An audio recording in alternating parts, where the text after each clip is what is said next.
जय जय सिया राम। जेहि विधि नाथ होई हित मोरा, कीजिए सुबेरु दास मैं तोरा। जेहि विधि प्रभु प्रसन्न मन होई, करुणा सागर कीजिए सोई। आप सभी का हमारे चैनल स्पिरिचुअल सर्वर्स में हार्दिक स्वागत है। आपका दिन शुभ हो। सीताराम सीताराम। श्री रामायण कथा अयोध्या कांड भाग 4। कैकेयी द्वारा वरों की प्राप्ति।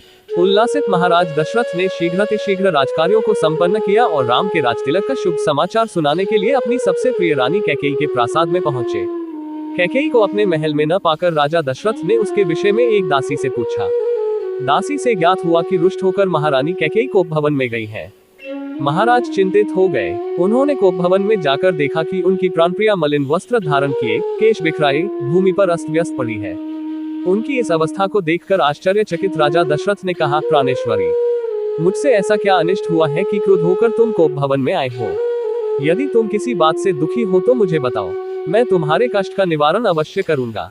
महाराज के इस प्रकार मनुहार करने पर कैकेयी बोली, प्रणनाथ, मेरी एक अभिलाषा है, किंतु यदि आप उसे पूरी करने की शपथपूर्वक प्रतिज्ञा करेंगे तभी मैं आपको अपनी अभिलाषा के विषय में बताऊंगी। महाराज दशरथ ने मुस्कुराते हुए कहा, केवल इतनी सी बात के लिए तुम कोप भवन में चली आई हो? मुझे बताओ तुम्हारी क्या इच्छा है, मैं तत्काल उसे पूरा करता हूँ। इस पर कैकेयी बोली, महाराज, पहले आप सौगंध लीजिए कि आप मेरी अभिलाषा अवश्य पूरी करेंगे। इस पर महाराजा दशरथ ने कहा, हे प्राणप्रिय, इस संसार में मुझे राम से अधिक प्रिय और कोई नहीं है।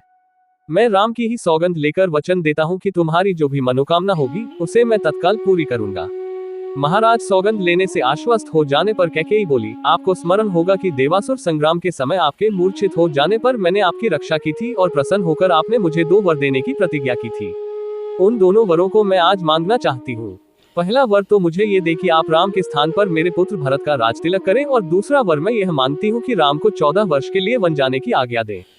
मेरी इच्छा है कि आज ही राम वलकल पहनकर वनवासियों की भांति वन के लिए प्रस्थान करें।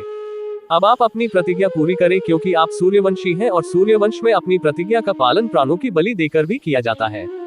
कैकेयी के इन वचनों को सुनकर राजा दशरथ का हृदय चूर चूर हो गया। उन्हें असह्य पीड़ा हुई और वे मूर्छित होकर गिर पड़े। कुछ काल बाद जब उनकी मूर्छा भंग हुई तो वे क्रोध और वेदना से कांपते हुए बोले, रे कुलघातिनी, न जाने मुझसे ऐसा कौन सा अपराध हुआ है जिसका तूने इतना भयंकर प्रतिशोध लिया है। पतिते, नीच, राम तो तुझ पर कौशल्या से भी अधिक श्रद्धा रखता है, फिर भी तू उसका जीवन नष्ट करने के लिए कटिबद्ध हो गई है। प्रजा को अत्यंत प्रिय राम को बिना किसी अपराध के मैं भला कैसे निर्वासित कर सकता हूँ?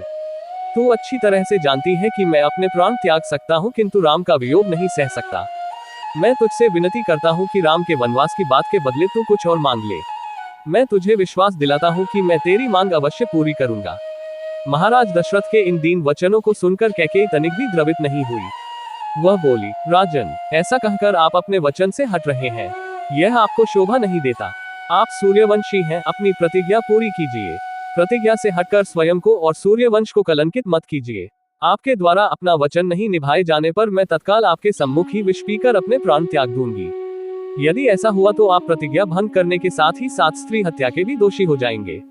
अतः उचित यही है कि आप अपनी प्रतिज्ञा पूरी करें। राजा दशरथ बारंबार मूर्छित होते रहे और मूर्छा समाप्त होने पर कातर भाव से कैकेयी को मनाने का प्रयत्न करते रहे। इस प्रकार पूरी रात बीत गई। अंबर में उषा की लालिमा फैलने लगी, जिसे देखकर कैकेयी ने उग्र रूप धारण कर लिया और कहा, राजन, आप व्यर्थ ही समय व्यतीत कर रहे हैं। उचित यही है कि आप तत्काल राम को वन जाने की आज्ञा दीजिए और भरत के राजतिलक की घोषणा करवाइए। सूर्योदय हो जाने पर गुरु वशिष्ठ मंत्रियों के साथ राजप्रासाद के द्वार पर पहुंचे और महामंत्री सुमंत को महाराज के पास जाकर अपने आगमन की सूचना देने के लिए कहा। कैकेयी एवं दशरथ के संवाद से अनजान सुमंत ने महाराज के पास जाकर कहा, हे राजाधिराज, रात्रि का समापन हो गया है और गुरु वशिष्ठ का आगमन भी हो चुका है, अतएव आप शय्या त्याग कर गुरु वशिष्ठ के पास चलिए। सुमंत के इन वचनों को सुनकर महाराज दशरथ को पुनः असह्य वेदना का अनुभव हुआ तथा वे फिर से मूर्छित हो गए। उनके इस प्रकार मूर्छित होने पर कुटिल कैकेयी बोली, हे महामंत्री, अपने प्रिय पुत्र के राज्याभिषेक के उल्लास के कारण महाराज रात भर सो नहीं सके हैं। उन्हें अभी अभी ही तंद्रा आई है।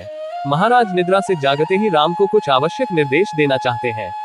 तुम शीघ्र जाकर राम को यहीं बुला लाओ। कैकेयी के आदेशानुसार सुमंत रामचंद्र को उनके महल से बुला लाए। जय जय सिया राम। आगे की कथा भाग 5 कल आपको पुनः मिलेगी। आप सभी का दिन शुभ हो। हमारे चैनल पर बने रहने के लिए लाइक, फॉलो और सब्सक्राइब करें। जय जय सिया राम।